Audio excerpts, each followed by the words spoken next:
Welcome to Betting with the Bag. It's the Odds HQ YouTube channel powered by odds.com. I'm Ian Cameron. Great to be back on Betting with the Bag and great to be filling in for my pal, our pal, Jimmy the Bag. Welcome in, Low Bag fam, to the chat. Ryan Kozlowski, Luffy, Hustle Wilson, Dennis Garcia. I've been tailing some of Dennis's horses. He's doing great articles for odds.com with that. Welcome in, my friend, Joe Yurkovich, Ron, Darian Santiago, everybody in the chat, and more filing in here as we go along. Great to be with you. Great to fill in for my man Jimmy the Bag. And you know what? Jimmy has asked me, and I always appreciate it because when he gives me the opportunity to fill in for him, because I enjoy it. I enjoy being part of this show for sure. And he's asked me to fill in for him multiple times the last few years to fill in and host Betting with the Bag. But I'm telling you what. It's one of those situations where every time he asks me, you'd think, yeah, what's going on? Where's Jimmy? What's up? Why is he away today? I'm not one of those people that's, oh, you want me to fill in for you, Jimmy? Why? How come? What are you up to? Where are you going? No, I don't do that. I'm not a cross-examination person. I'm not going to sit there and reply back to Jimmy when he's nice enough to ask me on the show, what are you doing today? What are you really, truly up to? You got a hot date? You going to the strip club? You going to see the fam? You going to the zoo? You going to the horse track? You going crazy? Where are you? What are you doing today? No, I don't do that to Jimmy, not at all. It's a situation where he works his bag off, no pun intended. Actually, I did intend that, but 5 days a week. I don't know how the hell he did 12 hours of horse racing live shows for months. I don't know how he did it. Like, he's on the air for 12 damn hours. 12 damn hours a day, following all the various horse tracks around the country, race by race. I don't know how the hell he did it, but he did it. And it tells you how hardy a worker he is. And you got to appreciate it. By the way, the only reason I insinuated Jimmy might be at the zoo today, I do have a reason why I said that. A, there is a zoo in the city of Toronto.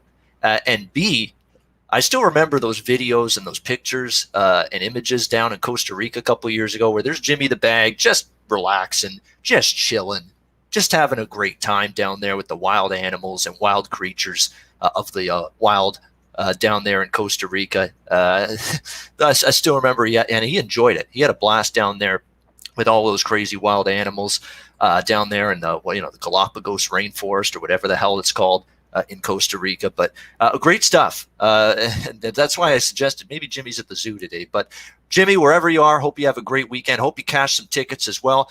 I'm hoping we all cash some tickets as well on this Saturday card. It's a huge Saturday, guys. We've gone through. And I don't want to say we've gone through the pandemic. The pandemic is still here. Believe me, it hasn't disappeared. It is still prevalent. It is still in our midst. But, at least some sense and semblance of normalcy has finally come back into our lives again with, a Saturday like this where you've got a full MLB card, aside, obviously, from the unfortunate situation where you have a couple of series postponed due to positive COVID-19 outbreaks with a couple of teams, but still have an MLB card with some games. You've got a full NBA restart in Orlando, slate of games today, the third day of the NBA restart in Orlando, and my greatest love, my greatest passion, one of my greatest passions, NHL hockey is back. Playoff hockey is back. I can't believe I'm seeing it. I'm just giddy with excitement. I've got the television set to the beginning of this Carolina-New York Rangers game, which is about to drop the puck in just a couple of minutes. So definitely looking forward to this game and this series. So great stuff. Lots to get to.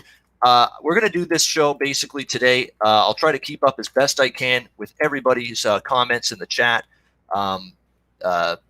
Again, Jimmy's better at that than I am. But Pie Guy, welcome in. Reese, we like Reese is a regular. Welcome in. He says he's on the over in Canes Rangers. Was not sure on the side. Ron Crawford, welcome in, my friend. DJ Big Boss, how are you, buddy? I miss you. Hopefully we get to do some videos down the road once again. Hope you're well. Connor McLaughlin, liking the over in the Reds Tigers game. That's the early game today. So we'll definitely get to that. Penguins heavy on them to finish off. The Habs quickly, we'll see. All right, quickly. Rangers Hurricanes is about to go off the board, about to drop the puck. I am shocked. I am absolutely stunned. And I know he's a guy that's had, tons of playoff experience for the New York Rangers, but he's not the best goalie they have. this season. I'm stunned by this. I'm a little bit miffed by it because my belief all along was Igor Shesterkin would be given the opportunity with his 10-2 record as a starter, 2.27 goals against, 930 save percentage, yet he is not in as the starting goalie here for the New York Rangers. They're giving the old warhorse a chance, Henrik Lundqvist.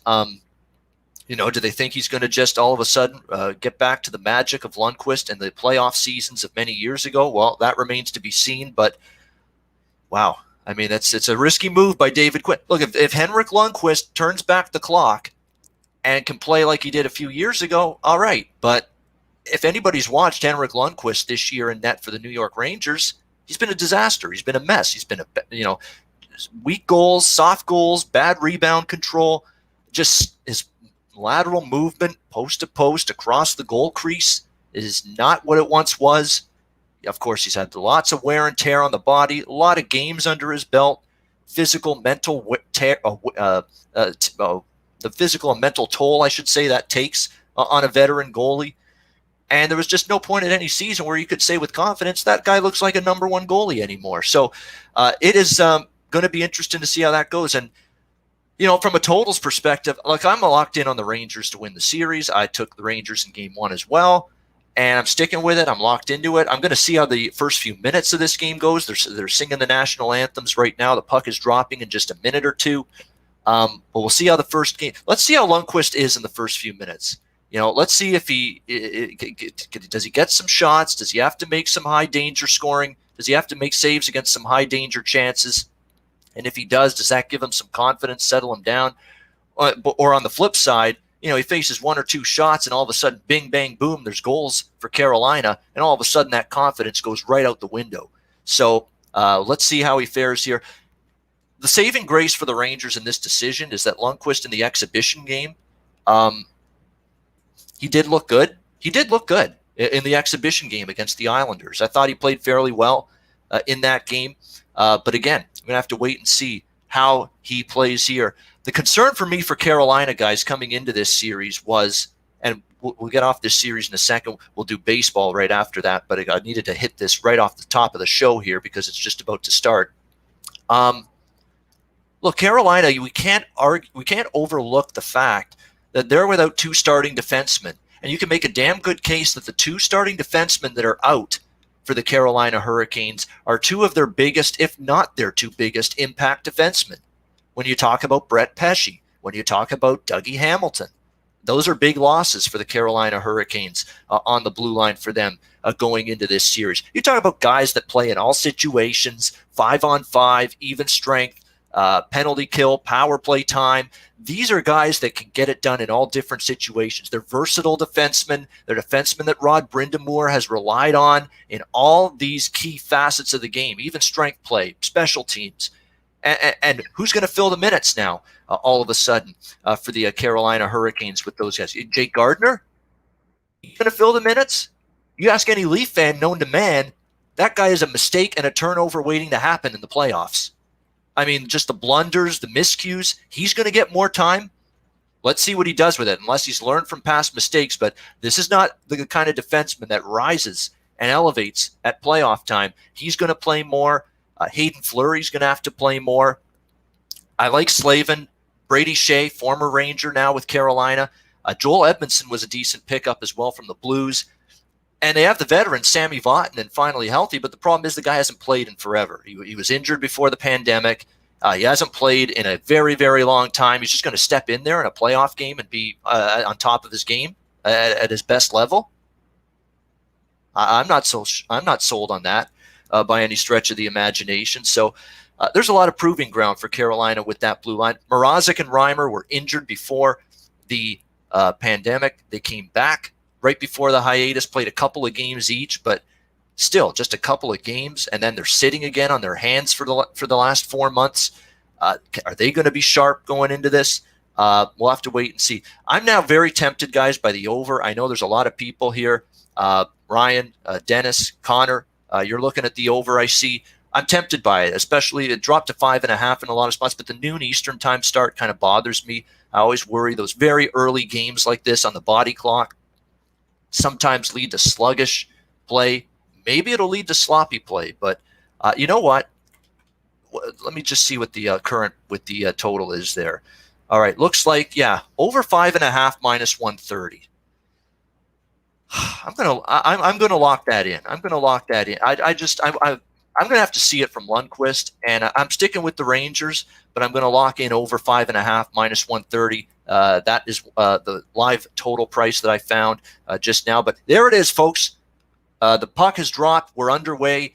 Rangers Hurricanes game 1. Hockey is back. We will break down the rest of the NHL card at the end of the show. The way I'm going to break up this show is we're going to do it Vanessa Williams style. We're going to save the best for last, which I think is the NHL in my opinion. So we'll do that at the end. We'll do NBA before that. But we're going to start with Major League Baseball. Let's go through this MLB card. Let's start with the Cincinnati Reds and Detroit Tigers. I'll keep everybody up to date in terms of this Carolina Rangers game. And Carolina just scored. Minute and 1 into the game. So there you go. That did not take long, but that was a great passing play. No chance there for Lundqvist. 1-0 Hurricanes. Minute and 1 into this hockey game. Glad I jumped on that over anyway. 5.5 minus 130, but good start with that. Not so good for the Rangers. Beautiful passing play. I mean, cross ice, no active sticks, nobody taking the man going to the front of the net. And a great finish that was the defenseman, Jacob Slavin, jumping in from the blue line, pinching in and roofing it over the shoulder of Henrik Lundqvist. First career playoff goal, minute and 1 into the game, and Carolina with the 1-0 lead. Ominous, dubious start, to be sure, for the New York Rangers, who have got Henrik Lundqvist in net when I'm still baffled by it. But again, is Igor Shesterkin stopping that? Really, I mean, that was a perfect pass. It's a great finish, great shot, right under the roof, right over the shoulder. It's going to be very difficult for any goalie, to be honest with you, to stop that. See, I've got the sound down because I know with the sound I got to focus on the show. Most of the show, I can't have the sound going on the TV. So I didn't hear William say that Shesterkin isn't on the bench. Uh-oh. So it might be an injury situation then. See, that's the problem. And here we go. Like we are never going to know right until the start of these games who's in and who's out, because the NHL's put the hush down, shh, gag order on all of these teams from releasing injury information. And, maybe, hopefully not now that they're in the bubble in the hub city, but positive COVID-19 information. They're not allowed to disclose who's out, for all of these games. You can't disclose that information. Not allowed. They put basically a be quiet order on that. So that's definitely the concern for Shesterkin is out, practice injury. So there you go. So was Shesterkin going to be starting all along? So it wasn't a David Quinn. David Quinn was going to go with Shesterkin. I mean, that's if you read anything from the Rangers going into this game and series, you knew that they were going to go to Shesterkin. But nevertheless, looks like Rangers going on the power play. We'll keep you up to date on that game. Let's go to baseball. Cincinnati, Detroit. Trevor Bauer, Michael Fulmer, your starting pitching matchup here in this one right now. Carolina, to the power play, not the Rangers. So this is all early penalty kill, big early penalty kill in this game for the New York Rangers. Reds and Tigers, we've got Bauer and Fulmer, the two pitchers here in this game.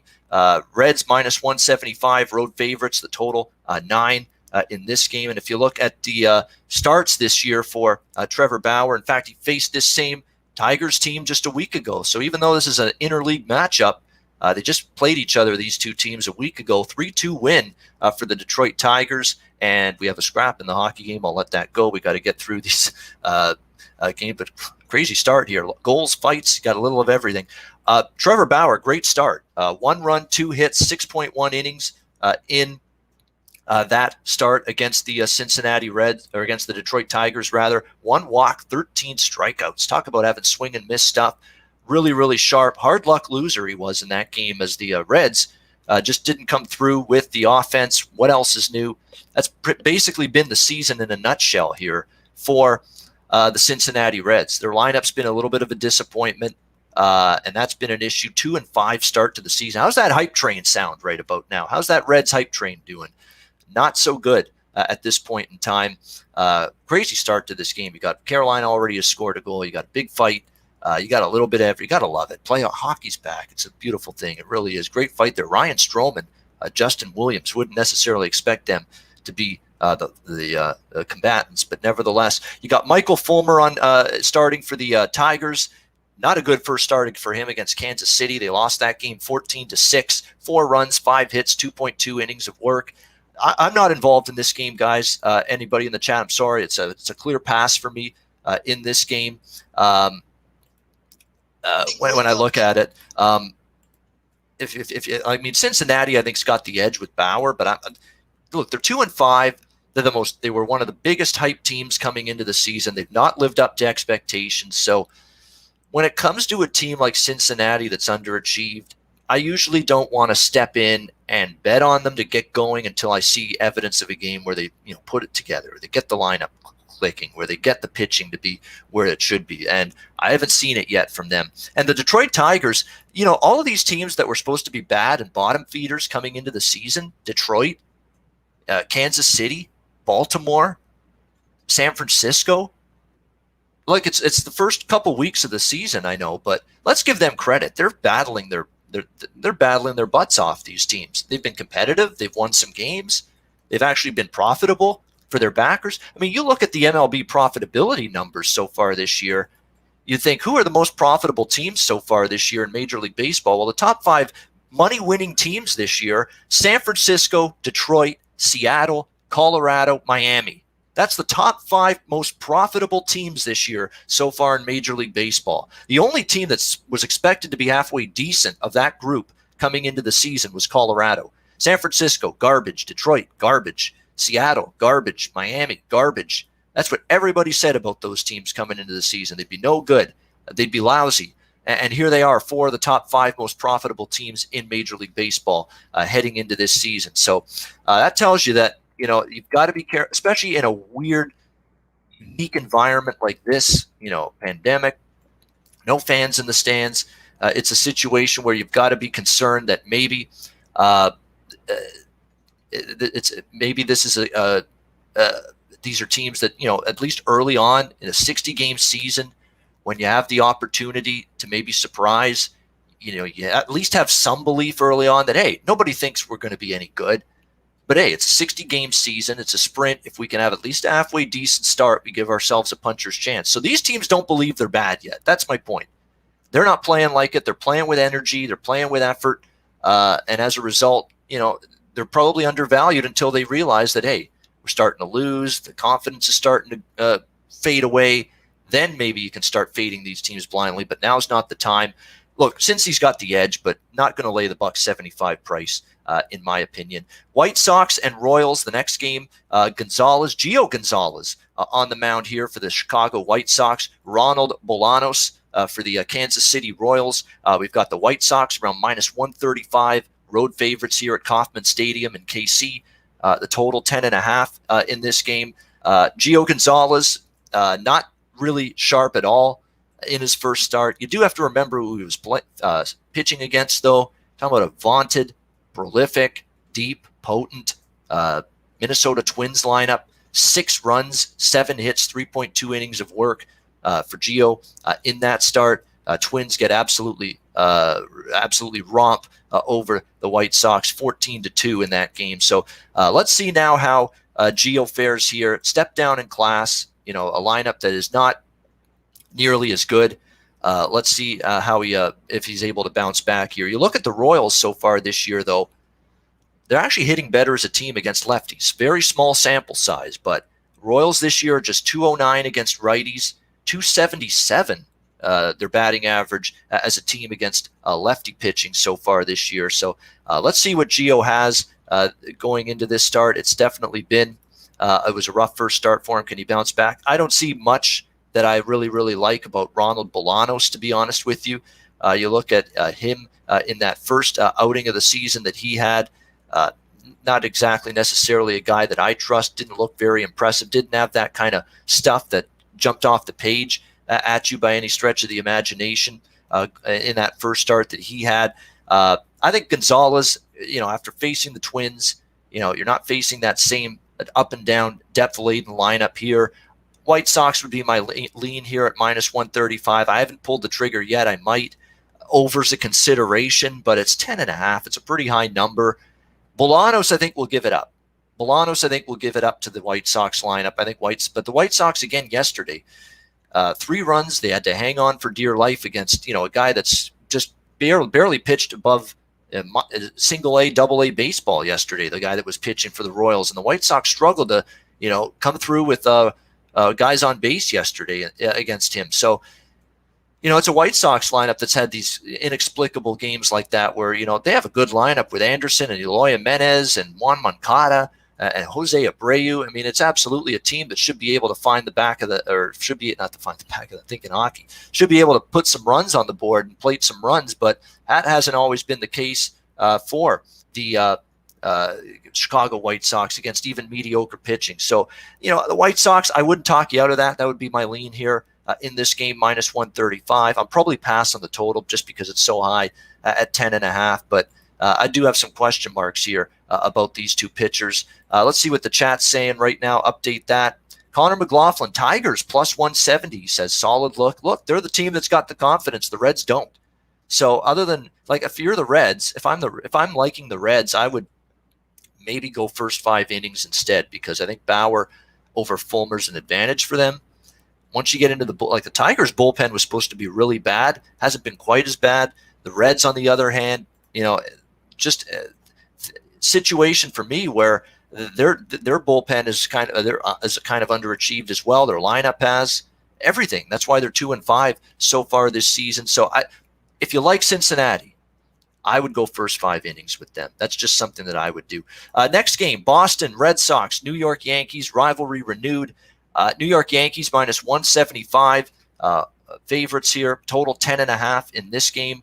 Masahiro Tanaka back on the mound for the New York Yankees and set to go, ready to make his regular season debut here. Zach Godley, a guy that the Boston Red Sox, knowing they were going into this season with an absolutely depleted starting rotation and pitching, not just their starting pitching, their bullpen's not great either, but just had a ton of pitching issues coming into the season.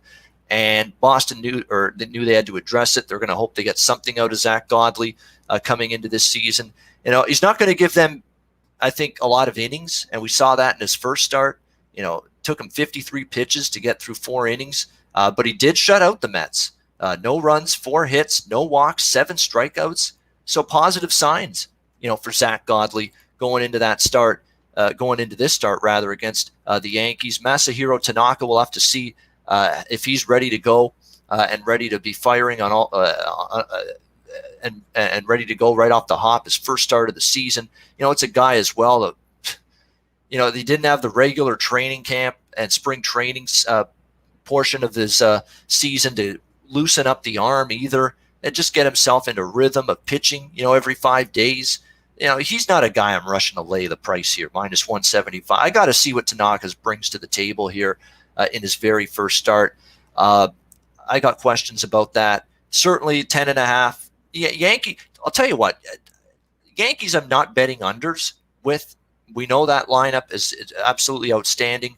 We saw what they did coming back to beat Baltimore the other night. It's a very, very strong lineup. Last night they got held down a little bit. The game stayed under, but I think, the bats, you usually don't keep them quiet for 2 games in a row. Godley, again, good against the Mets. Maybe that gives him a puncher's chance. Boston, if you like Boston, take first 5, because the Boston bullpen is a bullpen I want to stay far away from. All right, that's not a great bullpen. They don't have a great amount of depth and arms in that pen this year. That's where a close game or a game where Boston's leading, early on, all of a sudden that bullpen comes in and it could be a different story come the 8th and 9th inning, especially when you're playing against a lineup as dangerous as the New York Yankees. So I'll probably look toward the over at some point. I probably will go over 10.5. It's not my favorite bet. These first 3 games, I don't have a lot on them. It's the next slate of games that I'm looking at in terms of betting opportunities. Houston Astros, LA Angels. This one I do like. I do have a stance on it. Greinke against Canning. Houston minus 165, road chalk, the total 9.5 in this game. You can say what you want about Zach Greinke, and he's had several years where he's been an upper echelon pitcher. I don't think that's today, or I don't think that's Zach Greinke right now at this stage of his career. I'm not impressed. I'm not impressed with Zach Greinke. Ever since he went to the Houston Astros, I think he's been on a downward trajectory. He didn't have a good finish to the regular season last year. He was ordinary and average at best in the postseason for the Houston Astros. And in his first start this year, last week against Seattle, he wasn't that good for the Houston Astros. He didn't pitch deep. He got rocked a little bit. And he didn't pitch deep into the game. And that's a big-time factor right now with Houston's bullpen. They've been overworked. They've had a couple of key injuries to some of their key relievers in that bullpen already this season. And so that bullpen's not exactly the lockdown group they have been.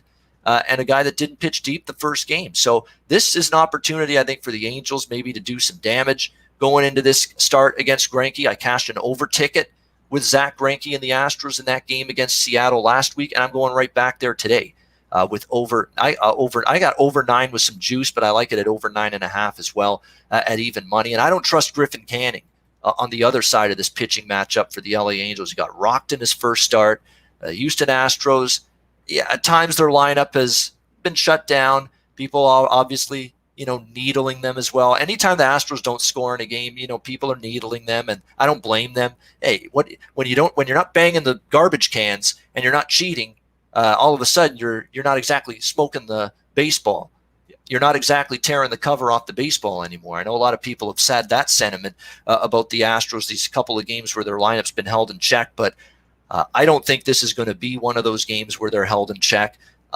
Canning just, to me, doesn't have the arsenal and the depth in pitching of his pitches. He relies heavily on just a couple of pitches, and if he makes a mistake with them, you can connect. That's the concern. And for me this week, and I mentioned this on Twitter at Bobano, all week long, I've been going one game after another, Angels over the total, Angels over the total, Angels over the total, and it's cashed every time. And why?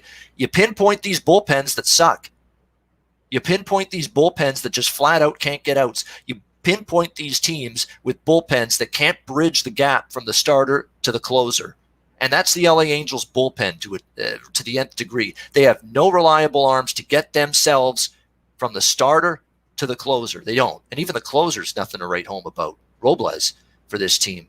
That's the concern. They've just been giving up runs for fun in the latter innings of games all week long. And it's a terrible bullpen. And it's a problem right now for Joe Madden. And this team's going to have to address it at some point. I still think the Angels can hit to Greinke a little bit. I know Mike Trout's been out the last few games, personal matters, but we've still seen the Angels show some pop in their lineup. Goodwin's actually have been pretty good for them this year at the plate. Shohei Ohtani had a big home run the other night.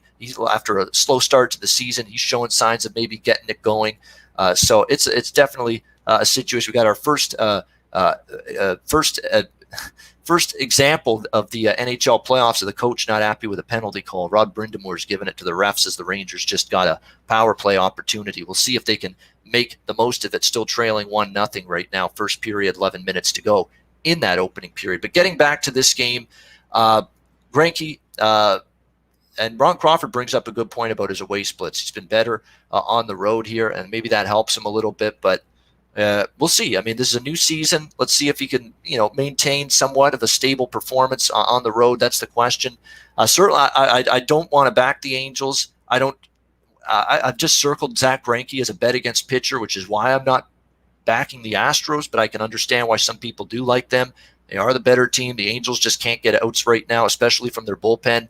But I'm just going to stick with the over. I think the Astros score a bunch against Canning and a bad Angels bullpen, and I can get at least 3 or 4, if not more, from the Angels against Greinke. And again, an Astros bullpen, guys, that's also got some issues. Overworked. They've pitched a lot of innings early in the season without a couple of key arms. So I like the over there. Angels and Astros. I'm just riding this Angels over team. Angels over day in and day out. They've been flying, and even if it's 3-2 after 4 innings, 3-2 after 5 innings, and you're saying, oh, the over's in jeopardy. Well, the Angels bullpen has made sure of it that the over is no longer in jeopardy in the late innings. That's how bad they've been And I think we can get over the total in that one. Cleveland, Minnesota. We've got Carrasco and Maeda. Minnesota minus 125 favorites, 8.5 the total. I like Cleveland here at the bounce back spot after losing last night to Minnesota. Kenta Maeda, not bad in his first start, but not a guy that I pegged as a pitcher that would be, set up for success, going from all those weaker lineups in the NL West, a couple of them anyway, spacious ballparks. Now you're going into Target Field, and you're going into the American League side of it. I just didn't think he was going to be anything more than decent or average this year, and he was okay in his first start, but as a favorite, I don't necessarily trust him. It's easy to trust the Twins lineup. They have a great offense, there's no question, but again, they're not going to win every game by outslugging you. There's going to be games where they do get shut down potentially, or at least neutralized, and I think maybe Carlos Carrasco could be that guy to neutralize them here going into this start today against the Twins. Bounce back for the Indians after losing 4-1 to Minnesota last night. Nothing wrong with Carrasco's first start. It was very solid, very impressive for a guy that hadn't pitched in a very long time. So give me Cleveland here, plus 105 in this one. Again, I don't make a habit of it going against Minnesota. I like that offense especially quite a bit. But Maeda is one of those guys that's going to have to prove it to me in the American League away from NL West, which I think was a better setup for him for success than his current team is right now. So I like Cleveland there a little bit at the small underdog price, getting around plus 105 in that one. We'll try to pick up the pace a little bit here because we got two other sports to get through. Mets and Braves. We got Michael Waka Flocka Flame on the mound for the New York Mets, and we've got Touki Toussaint making the start for the Atlanta Braves. And his name always reminds me of, I'm old enough, and hopefully you guys in the chat are old enough. Remember that Sean Paul song, the reggae singer, Like Glue? Stick to my girls like glue, and I'm a lovely number 2. Remember that song? It was in the early 2000s. It came out. It was a big hit for him. Well, in the song, he goes, Missy, gimme, Missy, Touki. And he says that a couple of times. And Missy, Touki. So every time I see Touki Toussaint, I got Sean Paul like glue memories running through my brain. So that's just something I've had stuck with me ever since I've seen this guy pitch in the majors. But regardless, what a crazy-ass game last night between the Mets and the Braves. Ridiculous. I mean, if you had Atlanta, and I was on Atlanta in the over. I've mentioned this on Twitter a couple of times that it's Rick Porcello is fade material for me all the way, and it's been 2-0. And I said coming into the season, Rick Porcello, when I see him on the mound for the Mets, I'm betting the other side, and I'm betting the over in his starts. 2-0 with that theory and that strategy so far this season. Braves and over last weekend when he pitched against the Braves, and somehow Braves and over last night in that crazy comeback for the Atlanta Braves. So much for the Mets solving their bullpen issues. All I heard was they got Betances, Seth Lugo, bounce back year for Edwin Diaz. He still looks like he's an absolute mess. So much for that better bullpen from the New York Mets. Just a hideous loss for the New York Mets last night. Absolutely brutal. I feel bad for our boy Dom Ricci. He's a good friend of all of ours, low bag fam, big Mets guy. He's got to watch this crap year in and year out with this team. Expectations, good starting pitching, supposed to be a good lineup. At times they've been a good lineup this year. At times they've been shut down and they strand the bases loaded and they leave guys in scoring position. What a maddening baseball team. And this is now 20, 30 years, maybe even longer, of frustration and just aggravation for the Met fan. You feel bad for them, and you worry now coming into this game. How do they bounce back? How do you pick yourselves up off the mat? You're up, 10-4 at one point last night, and you lose 11-10? Are you kidding me? You can't bring that game home to the victory, to the winner's circle? Absolutely hideous loss for the Mets. Michael Waka is he going to be the shutdown guy, the slump buster here to bounce back?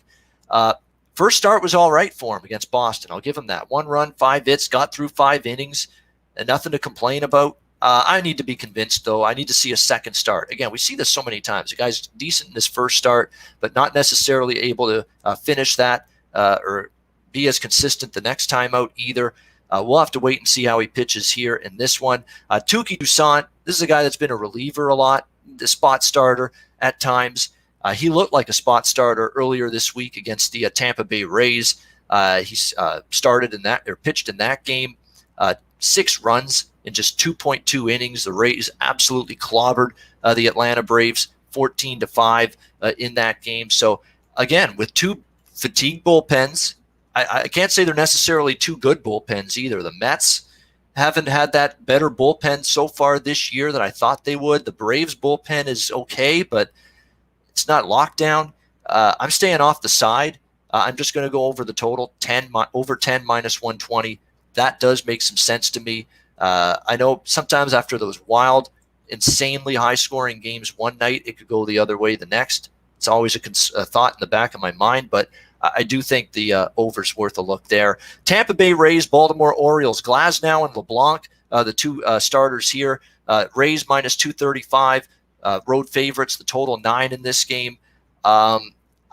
Look, Tampa Bay's kind of hit the skids a little bit. Now all of a sudden they're 4-4 after a great start to the season, but they've sort of had a tough week. They lost the last couple to the Atlanta Braves, lost last night as well to the Baltimore Orioles, the scrappy Orioles, who are 3-3.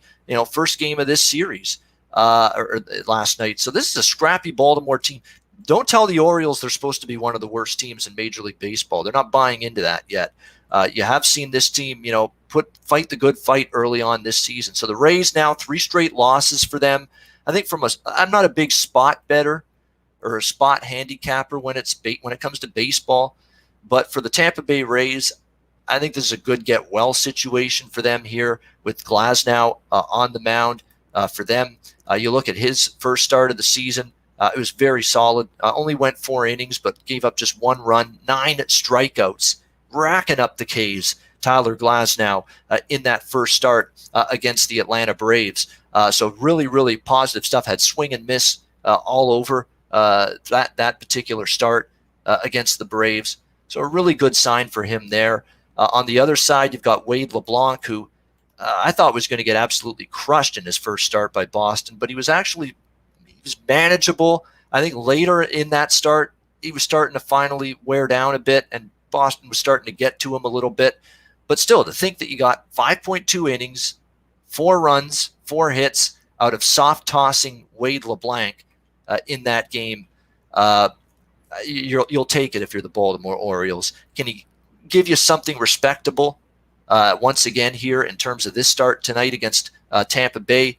I'm not so sure. It's not a great value type of wager here with laying the 1.5 with Tampa Bay, but I'm going to do it here in this scenario. I'm not usually someone that lays $1.40 with a team on the run line, laying a 1.5, but I think the Rays laying the 1.5 is the way I'm going to go here. I think Glasnow, he's got that mentality, I think, to be, we've lost 3 in a row.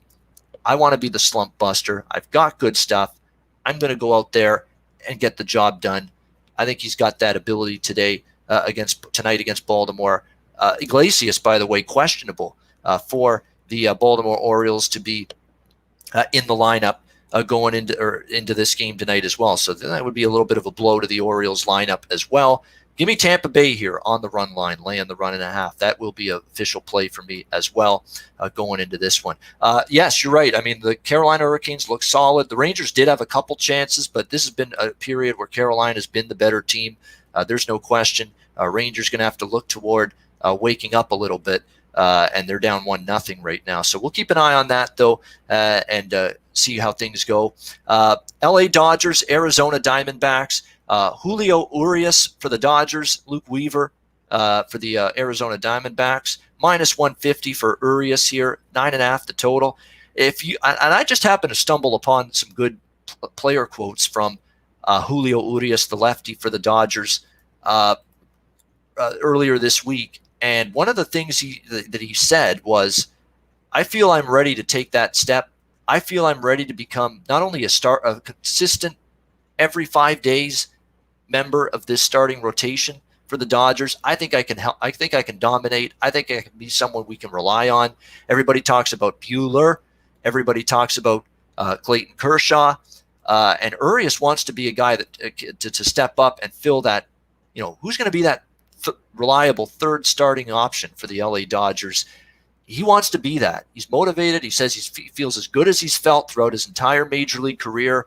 And I know it was only San Francisco in his first start, but 1 run and 5 hits, or 1 run and 5 innings, I should say. Very good for Urias. Unfortunately, the Dodgers, no run support, did not back him up very well in that game. 3-1 loss for the Dodgers, but wasn't Urias' fault. He pitched pretty well against the San Francisco Giants. We'll see if he can match that here against Arizona. And the Dodgers, to me, are not a team I'm anxious to bet against off a loss, especially the kind of loss they had last night. Bullpen gives it up. They were up 3-1 in that game against Arizona. The Diamondbacks come back and win 5-3. Real frustrating loss for the LA Dodgers last night. That's not the kind of loss I want to go against them the very next night, especially with a guy in Urias that showed very capable in his first start of the season against the Giants. I think Dodgers bounce back here. Not the greatest price, talking about -150 on the road, but when you think about it, and you think about the Dodgers earlier this season, -300 in games, -280 in games, albeit at home, -150 suddenly that bad. And you look at earlier this week, Dodgers were -135 to -140 against Houston in a couple of those games earlier this week, and they won both of them. They won the game with Buehler on the mound, and then they won that extra innings game against Houston, laying a price close to this similar range. And so you're really only laying about 10 cents more here in this game with Urias against an Arizona team that's not quite as good as Houston. So I don't mind it. I don't mind it going with the LA Dodgers here, -150 in this game. I'm passing on the total. In fact, maybe first 5 under in this game might be a good way to go with this total. I believe in Urias. I believe what I saw in the first start, no problem. I know he only pitched 5 innings, and this has always been the concern with him. He's not a guy that eats up a lot of innings, but I do think as time goes on, he's going to get his arm stronger and be ready to go. So definitely liking the Dodgers there at a moderate price. If you don't like -150, you can always go -1 or -1.5 on the puck line. Great saves just there by Lundqvist. Carolina with some pressure on this power play, but Lundqvist, let's give him credit. I know it was a rough start, goal in the first minute, but he's made some good saves here. But Carolina moving the puck around well, a good save there and out of play. And all of a sudden, he's called in to start like 30 minutes before the game. So talk about a tough situation here for Henrik Lundqvist. But yeah, that first goal, I don't even know if Shesterkin's stopping that first goal. So again, he hasn't been an issue. Nolly knows NHL unders. Look, I didn't NHL unders. I only bet this over. Nolly, I was going to stay off this over, but because I saw Lundqvist in net, I went over the total. But I actually was thinking this could be lower scoring initially with Shesterkin in net, and I got scared once I saw Lundqvist. I said, and then the early goal, I said I got to jump on an over 5.5 here. So again, it's early in the game. It has settled down a bit. It just had the 1 goal late in the first period, so maybe this game still does stay under the total when it's also, which was my initial lean, and I'll be kind of upset if I just, boarded my initial lean with the under in this game because of Lundqvist being in net and it ends up staying under. But nevertheless, it is what it is. My bigger bets in hockey are later today. I've got some stronger opinions on the other games. We'll get to those later on. Let's finish out this card rapid fire, and then we'll get to NBA.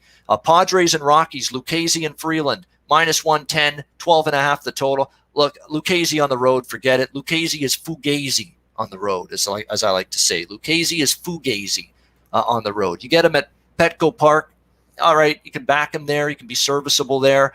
But I just don't think away from home this is the same reliable pitcher. And not only that, but now in Colorado, I don't trust him here. Freeland's actually been one of those rare cases where over the course of his career, the Rocky lefty has actually better splits at home than he does on the road. He's actually pitched very well at Coors Field at times, this guy. 2 runs allowed in 6 innings in his first start. He actually looks like he could be a bet on material a little bit here for the Colorado Rockies.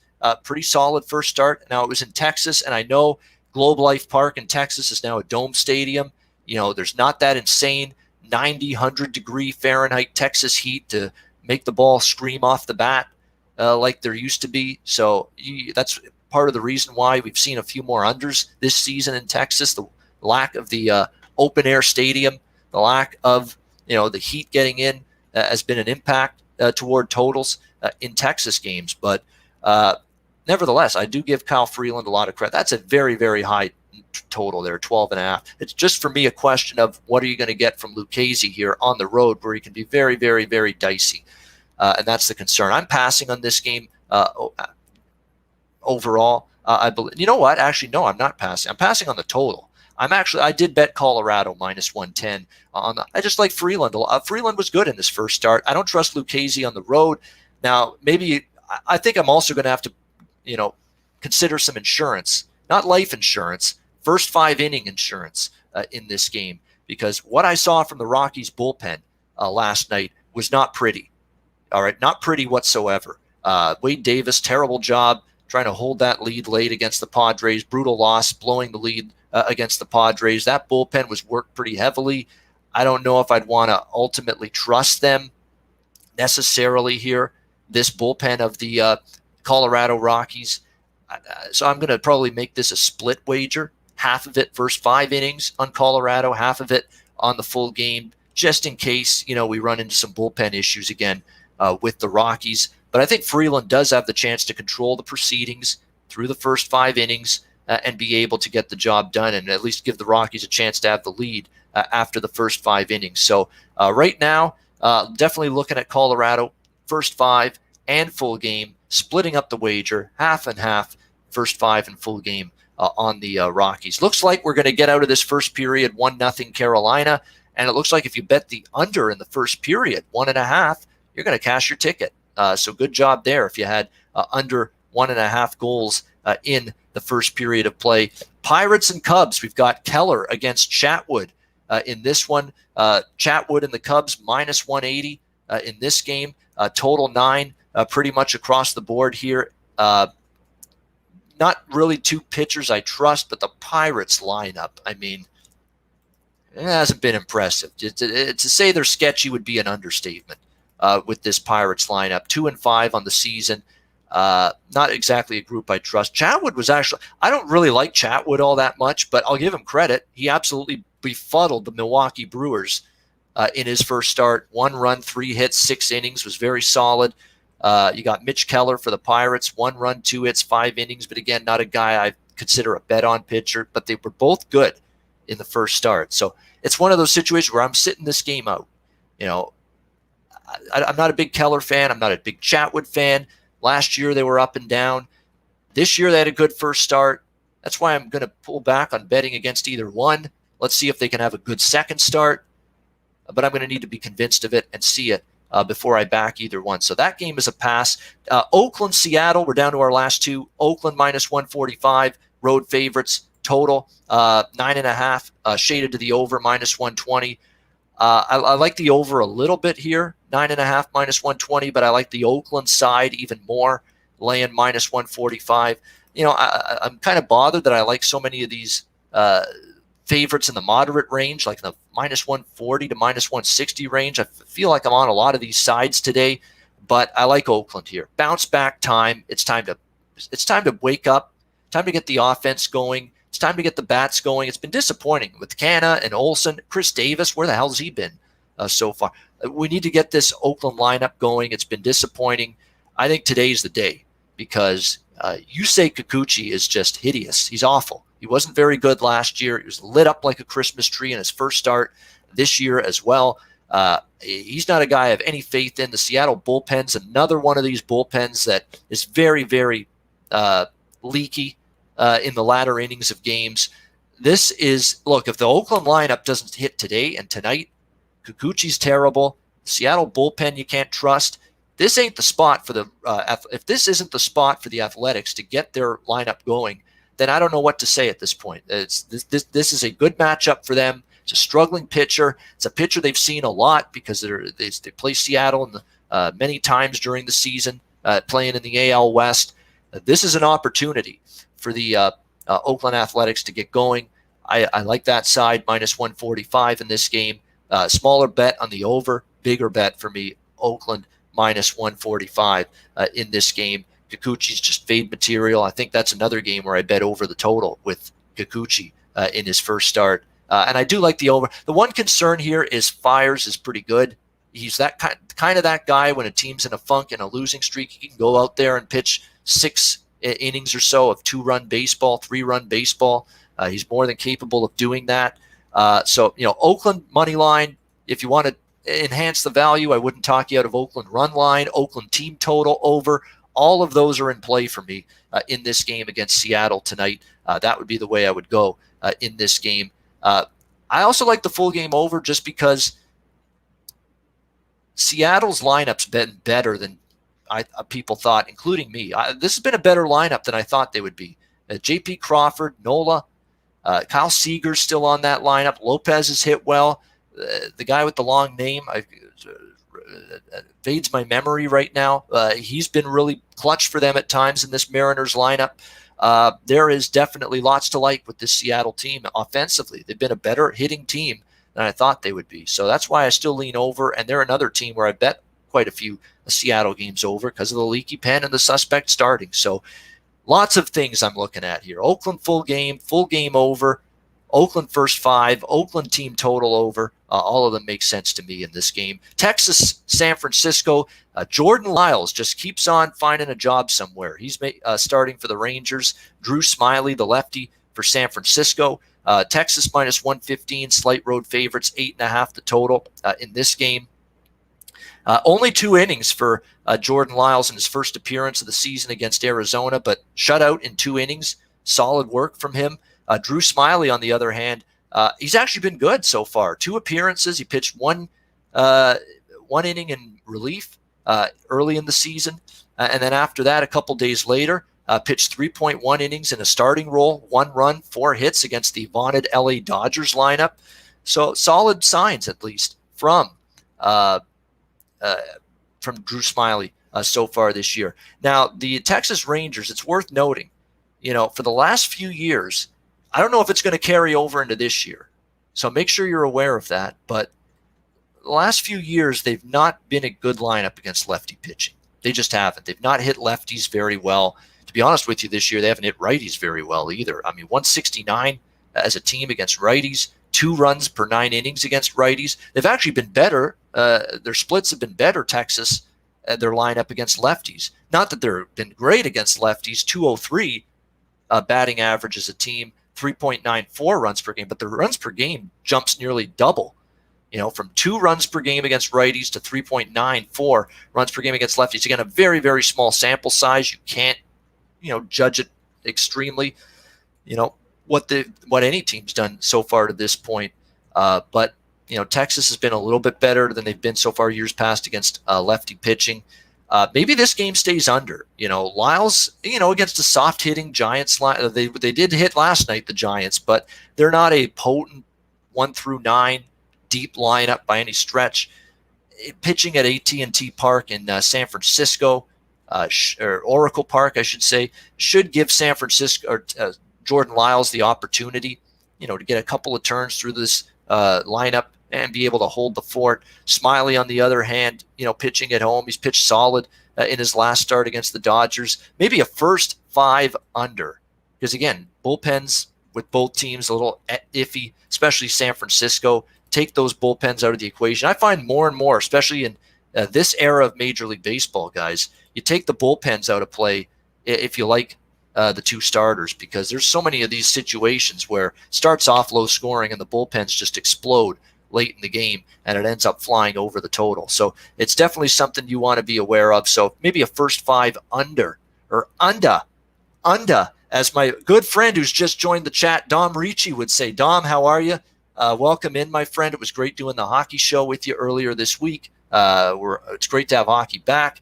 Under 1.5 for the first period. You're right, Dom. I saw that. You liked that under in the first period. Great job. I mean, great bet. And it ended up coming through even after Carolina scored a minute into the first period. So Good work there, Dom, for sure. Let's turn our attention, guys, to the NBA. We're about to get going in the NBA. The first game of the 5 games taking place in Orlando today. Miami Heat, Denver Nuggets, and it's been one-way action, one-way money. Miami opened 1.5-point dogs. They're now 4-point favorites in this game. 215.5 the total going into this game against the Miami Heat. And this is twofold. All of this Miami money is twofold going into this game. The main thing for the Denver Nuggets is, well, first of all, personnel-wise, the people that are going to be out.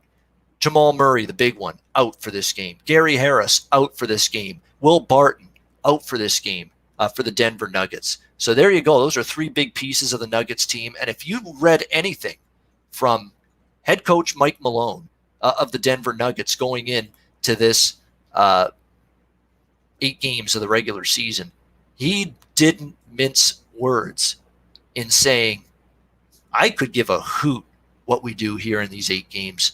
I don't give a damn if we win these games. I don't give a damn if we lose these games. We're looking at just trying to, rest some guys, experiment with some different rotations, some different starting combinations, try to give some guys on our bench some playing time, some minutes. That's right away. You read that in this kind of setting where it's an 8-game regular season and you're not sure which teams here are fully invested in putting their best foot forward and getting a result and winning these games. Right away, I don't want Denver. And the betting markets don't want Denver, clearly. That's why they've moved almost 6 points here. 1.5-point underdogs now. Miami 4-point favorites. Look, I got Miami plus 1.5 yesterday. Honestly, I mean, you can go look at it. I did the Ian Cameron Sports Report video daily on my YouTube channel, and the best bet on that show from Friday was Miami plus 1.5 for today against Denver, because I said, you know what, the line's probably going to move. I'm already hearing rumblings. Murray, among others, won't play for the Nuggets, and sure enough, here we are now, minutes before tip-off, and Miami's laying 4. So we got the best of the number. At some point you get leery now of taking Miami, but I don't know if we're there yet. And I don't know if there's a number that could come up before tip-off that would get me to want Denver. Like the coach flat out said, we're not really putting a big onus on getting results and wins here in these games, in these 8 regular season games, at least at the beginning. Miami, they certainly looked very good in their scrimmages. I liked what I saw, to be honest with you, from the Heat. It's still a lot of playoff experience. This is where you expect, having a guy like Jimmy Butler going to come through for you, in these bigger, more important games. Kendrick Nunn, I think, there's a reason why Kendrick Nunn's kind of overtaken Goran Dragic in terms of the point guard. He's been really good. Duncan Robinson, Tyler Hero, good shooting players in the shooting guard spot. I think both of them have gotten better as the season's gone on. I love the front court as well with Derek Jones and Jay Crowder and Myers Leonard, who, of course, had a nice playoffs with Portland last year. Can he finally stay healthy? That's the big question. And the 1-2 punch at the center spot, you got to love that. Bam Adebayo and Kelly Olynyk, my fellow Canadian.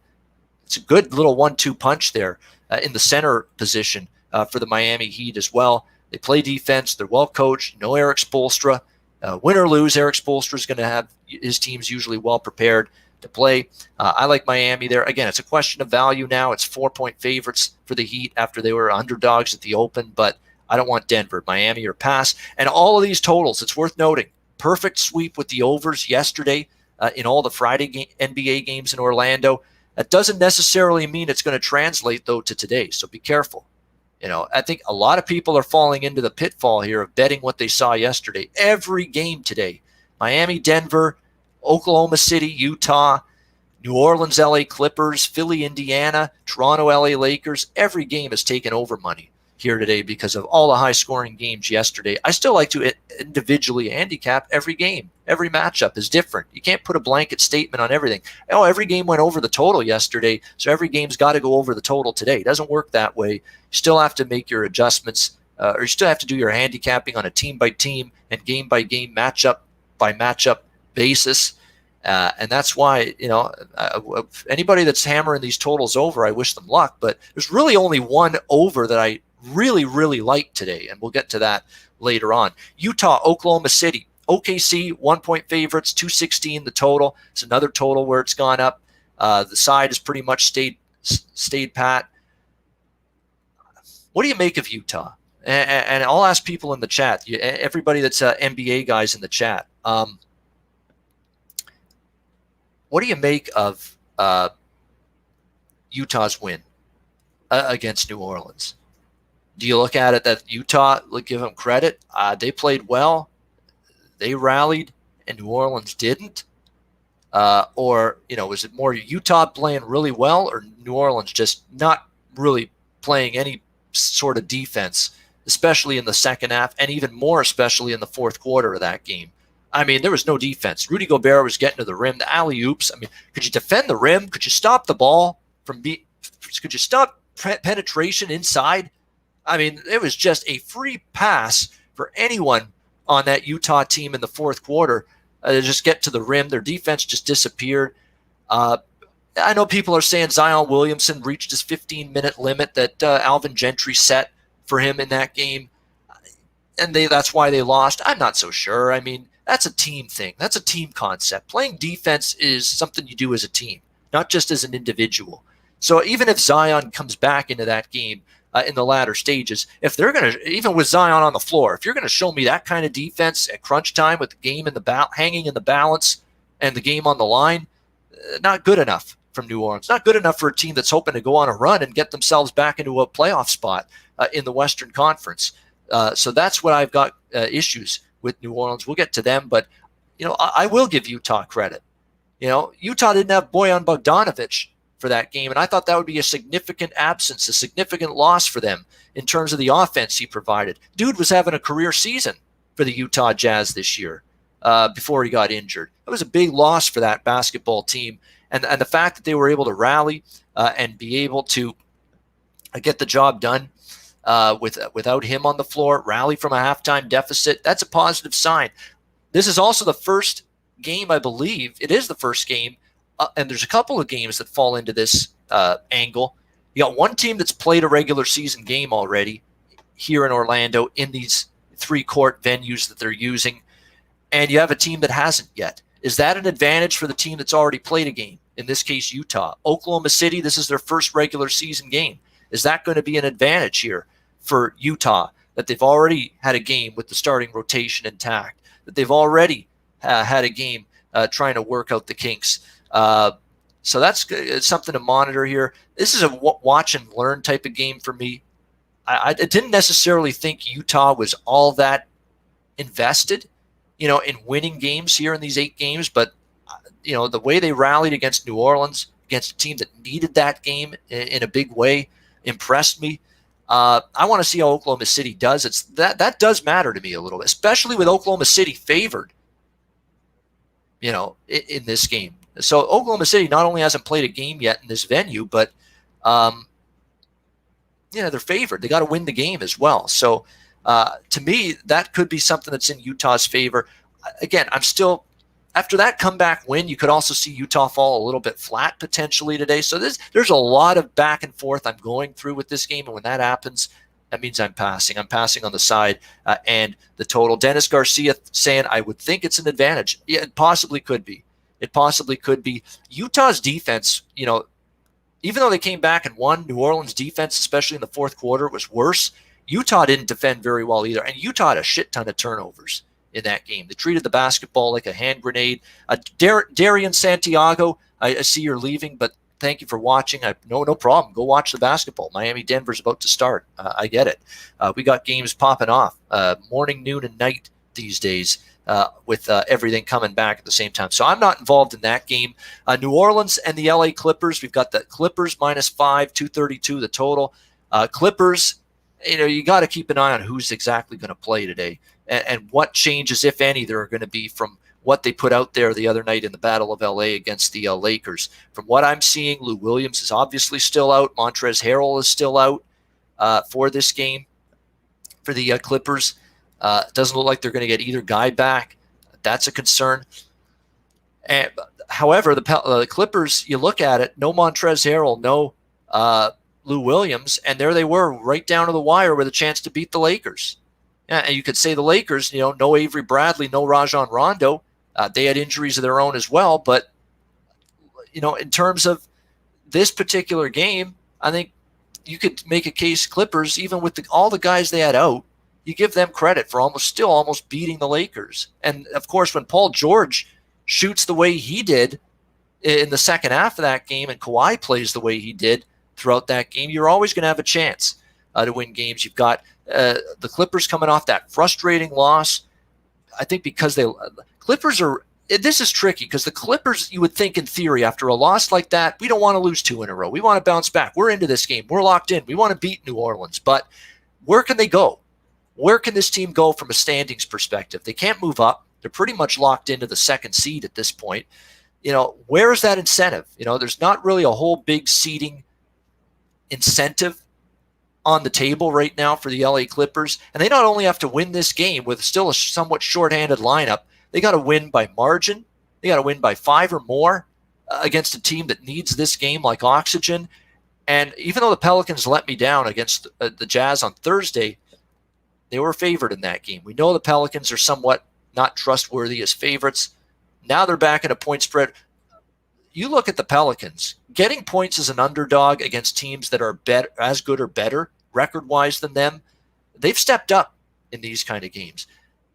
So it's really, really tough. I would take the points with the Pels +5 before laying them with the Clippers. But again, we're getting this info again for the second straight game that Zion Williamson's going to be on a minutes restriction once again. They're not budging from that whatsoever. So to me, that's enough of a worry right there that, again, if this game's close in the last minute or so, or last few minutes of the fourth quarter, is Zion going to be on the floor to try to make that difference for the Pelicans? Because he wasn't the other night against Utah in crunch time when he hit his minutes limit. And that could be the case again here in this game. So my lean is to the Pelicans. Look, the over, I understand why it's been hit. There was no defense from the Pelicans that night, but the Clippers are still a good defensive team. 232 is a very high total for LA.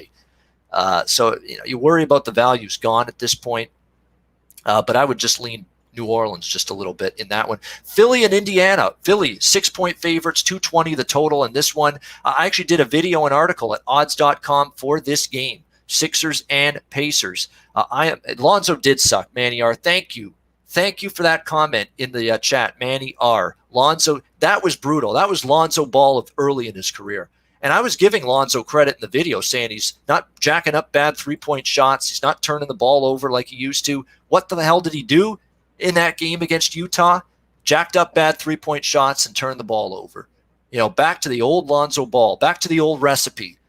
Essentially for him. So, yeah, that was very frustrating to see against Utah the other night. He played a horrible basketball game in that one against the Utah Jazz. But nevertheless, Philly, Indiana. Philly's taken all the money because we've got a ton of injury issues for Indiana. We know Domantas Sabonis is going to be out for this game. Plantar fasciitis for him, painful thing. He's not going to be able to suit up today. And without Domantas Sabonis, for the Indiana, and I know they've got some other guys with size, Miles Turner, Doug McDermott, TJ Warren, I get that. None of those guys can defend, I think, the interior low post size of the Sixers the way, like Sabonis has a little bit of a mean streak to him as well. That's what I like.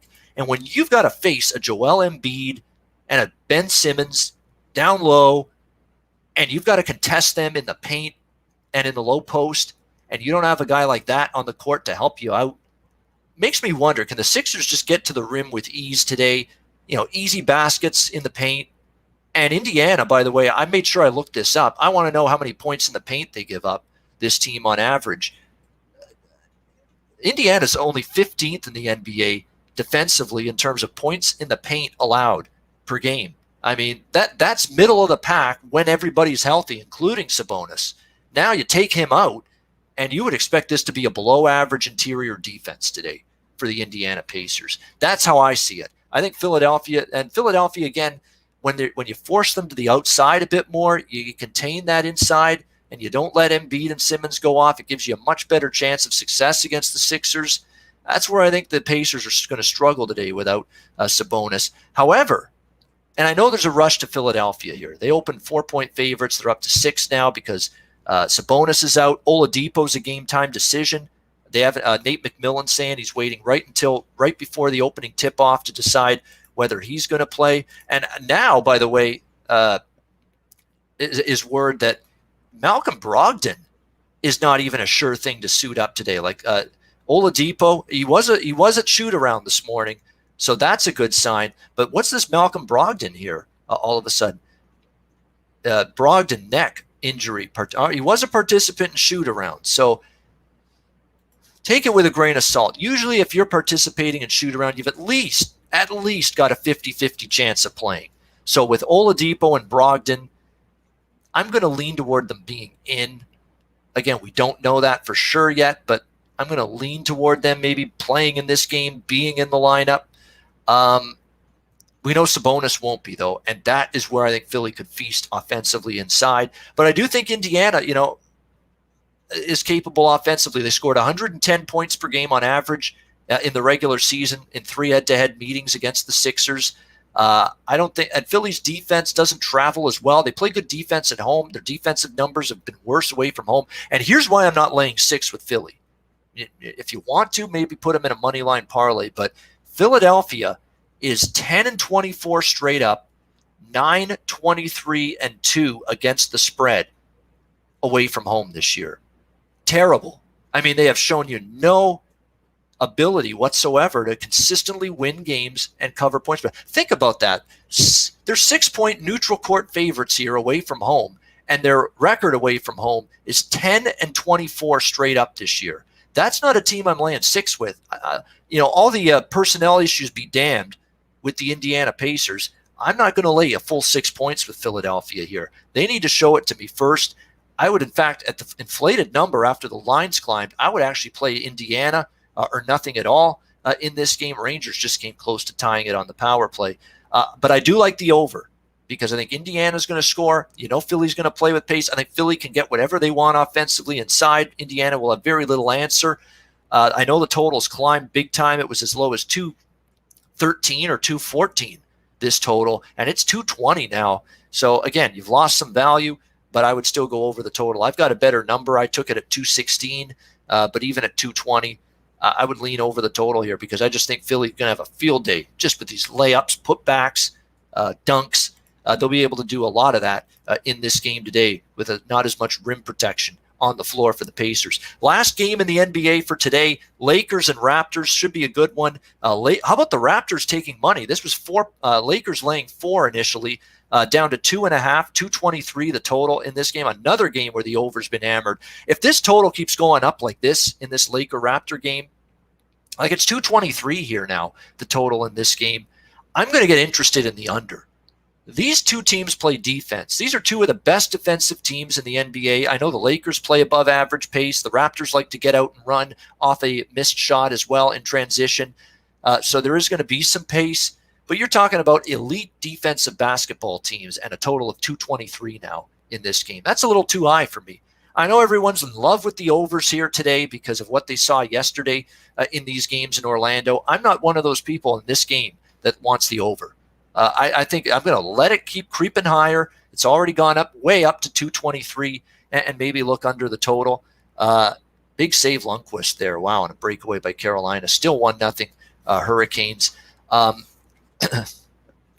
when I look at this game, I think the total's getting interested. I'm getting to the buy sign. I'm getting almost to the point where it's my buy price to look at the under. And people liking the Raptors, they're down to 2.5.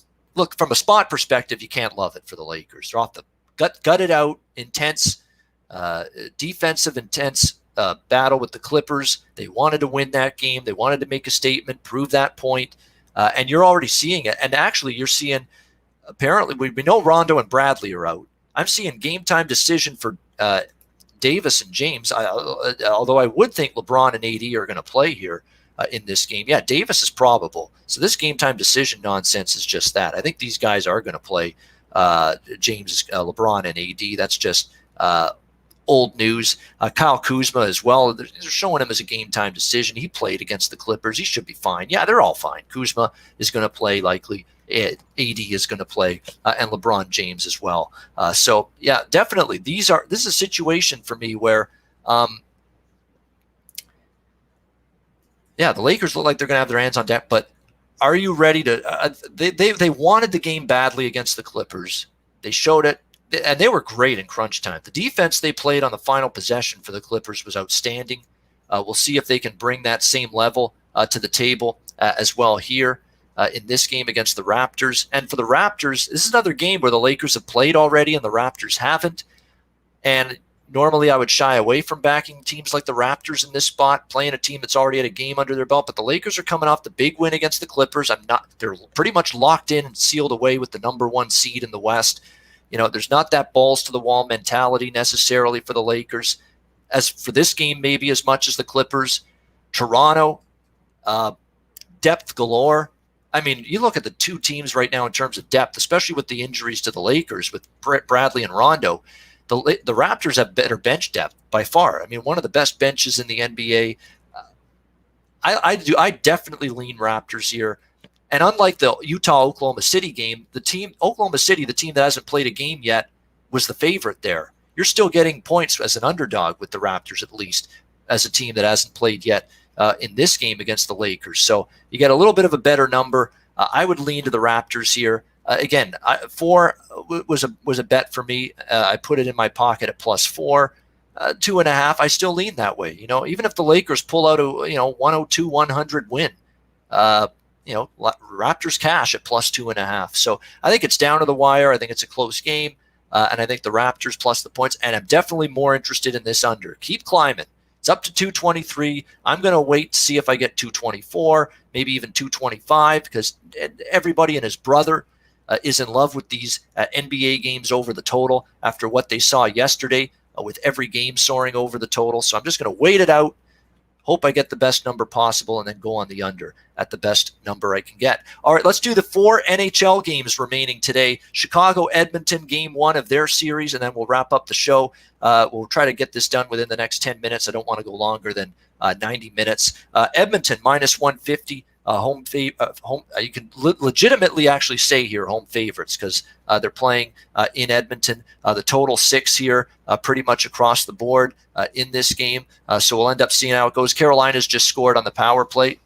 Nice redirection there, 2-0 for the Carolina Hurricanes. So Carolina now with a 2-0 lead on the Rangers.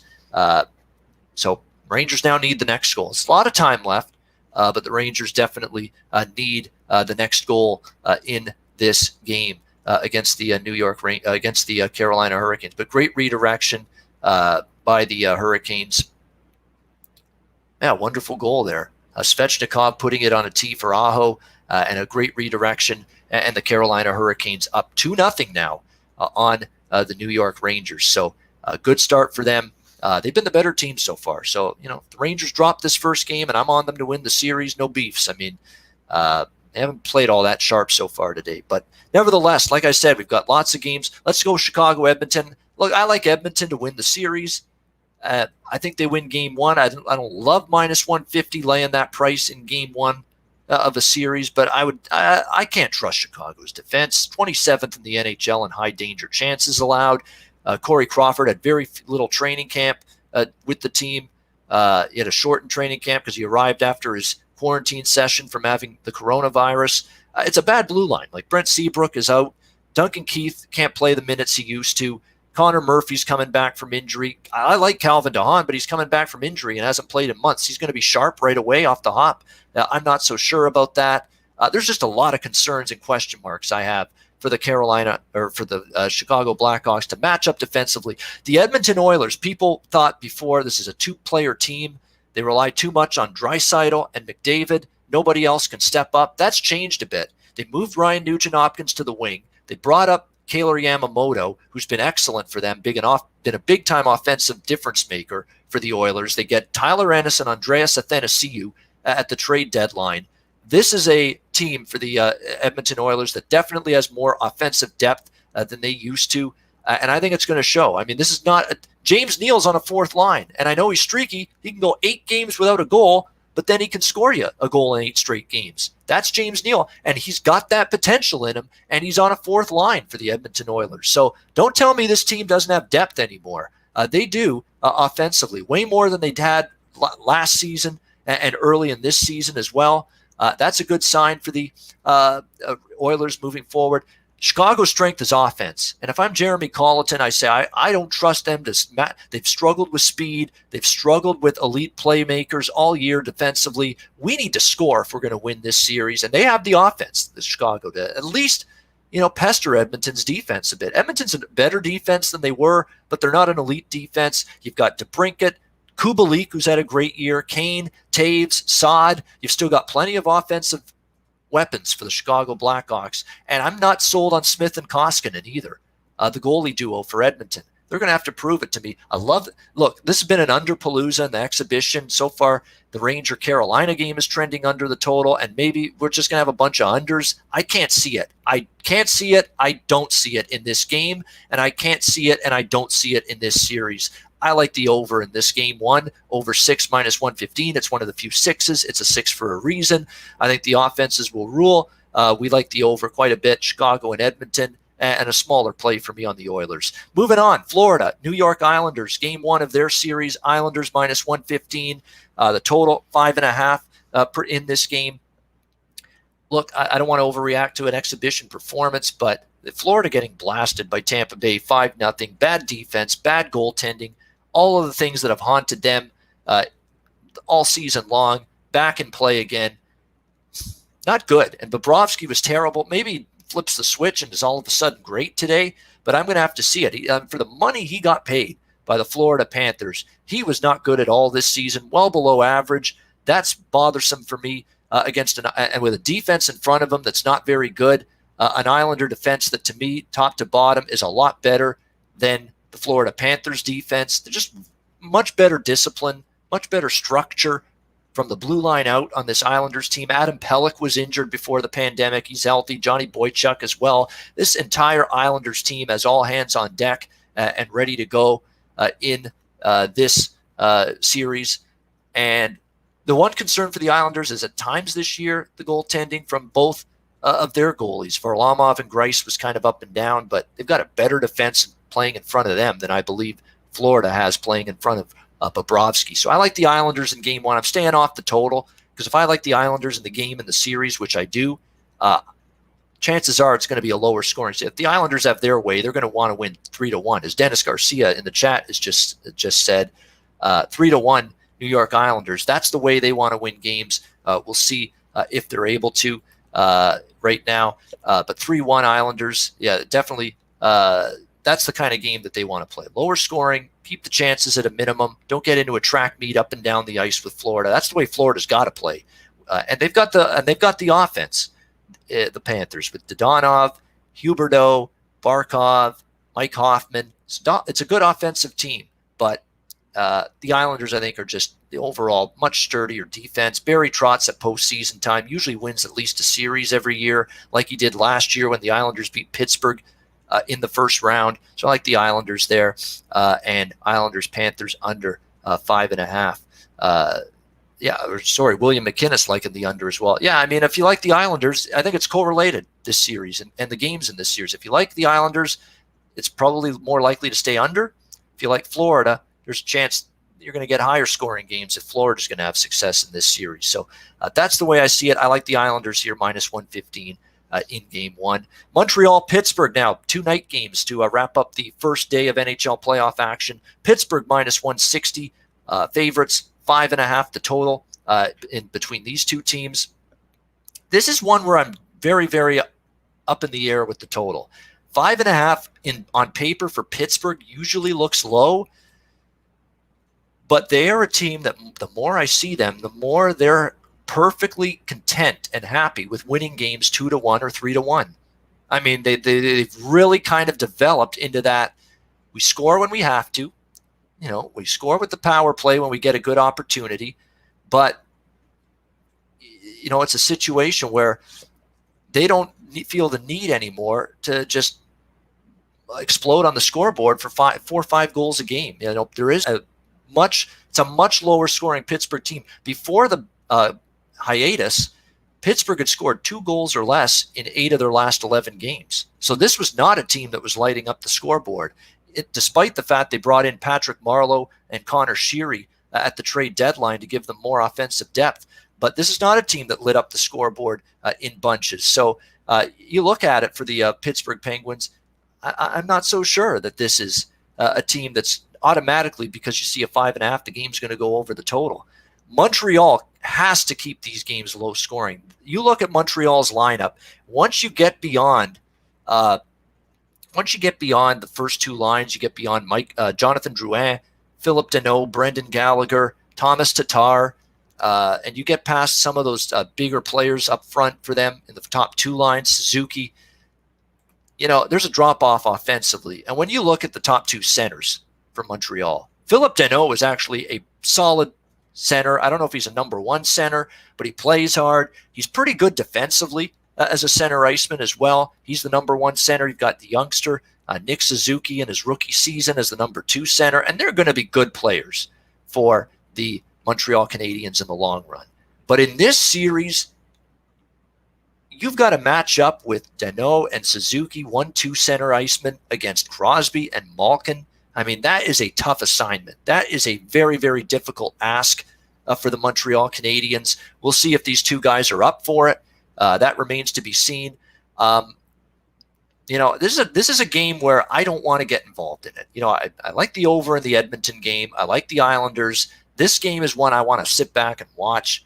Carey Price is talking, if I can bring my game, we give ourselves a chance. But can he? This was a ordinary at best season for Carey Price. You look at his goals against, you look at his save percentage. This has definitely been a Canadiens team that's been not getting the Carey Price elite goaltending. A lot of that was bad defense in front of them at times this year, and they are healthy. They got Victor Mete, Shea Weber healthy, ready to go. That should help, but I don't know if Montreal can match up with Pittsburgh. And let's not forget, Montreal was thinking their season was over. All of a sudden, they're scrambling when the 2014 playoff format is announced that they got in as the 12th and final Eastern Conference seed. And all of a sudden, they got to scramble to get ready for a playoff season that they didn't think they were going to be part of. So you got to wonder from a prep standpoint, is Montreal where they need to be? I lean Pittsburgh, but I'm not laying the price. And Pittsburgh's inflated. Like, Pittsburgh deserves to be the favorite, but they're inflated in game 1. They're inflated price-wise in the series as well. I'm not going to back either of those. So it's a pass for me. It's a lean to the under. Actually, I do have a small play on the under, but nothing significant for that one. And the nightcap, the final game, could be one of the better games of the entire first day. Winnipeg and Calgary, all Canadian matchup. Calgary minus 130, total 5.5, shaded to the over. For Winnipeg, it's for Calgary rather, a team that was humiliated in the first round last year against Colorado. A season this year that's been topsy-turvy. Johnny Gaudreau and Sean Monahan have not had the kind of seasons that I was expecting from them. Disappointing at times for this Flames team. And Travis Hamonic being out is enormous for Calgary on their blue line. He is probably their best stay-at-home shutdown defenseman. The last injury stint where he was out, which was in February, he was out for a long period of time. Calgary, in the first 10 games that they played in February without Travis Hamonic on the ice, 9 overs, no unders, 1 push in those 10 games. 9-0-1 to the over. They were a much worse defensive team without Hamonic on the ice. Ron Lofton, thank you for joining us. Thank you. I appreciate the kind words. I appreciate that as well. Good luck to you as well. They were much worse defensively without Hamonic. Now, I know they've got good defensemen, really good defensemen still. Giordano and Brody. And believe it or not, they might still have a blue line edge in this series over Winnipeg. Winnipeg's got a unproven blue line for the playoffs after all the changes and offseason departures from that defense last year. Myers, Trouba, Bufflin, the list goes on and on of all the defensemen that Winnipeg lost after last year. But Paul Maurice got the most out of Nathan Beaulieu and Tucker Poolman and Neil Pionk, and Josh Morrissey proved his worth as a top pair defenseman. I thought he had a great season. And Winnipeg's got more offensive depth than Calgary. I trust their depth more than Calgary's and their top players more than Calgary's. Monahan and Gaudreau were terrible in the playoffs last year. They've got to show it this year. For me, Winnipeg, I like them in the series, like them a little bit in game one as well, but I like them more in the series. Game one, you do worry Calgary comes out, tries to make a point after last year's humiliation, but I still think Winnipeg, I give them the edge up front, 4 lines that can score, and a goaltending edge. I'll take Connor Hellebuck, who's nominated for the Vezina Trophy this year, any day over David Riddick and Cam Talbot. So I like Winnipeg in the series and in game one, and I'm also liking the over here, 5.5, low number. Calgary's defense, those numbers just pop off the page at you without Travis Hamonic on the ice that they've been trending over the total. So I like over 5.5 as well. Jets and Flames game one. That's everything, folks. We went through the MLB card, the NBA card, the NHL card, and we're ready to put a wrap on this edition of Betting with the Bag. I appreciate the kind words from all of you.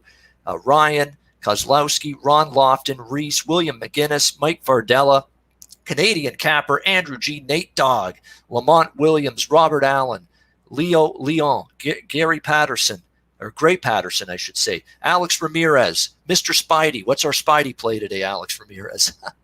I love that. Darian Santiago, Connor, Manny, anyone else I didn't get to in the chat, thank you for tuning in. And thank you for watching the show even without Jimmy and with me here instead. It was a blast hosting the show.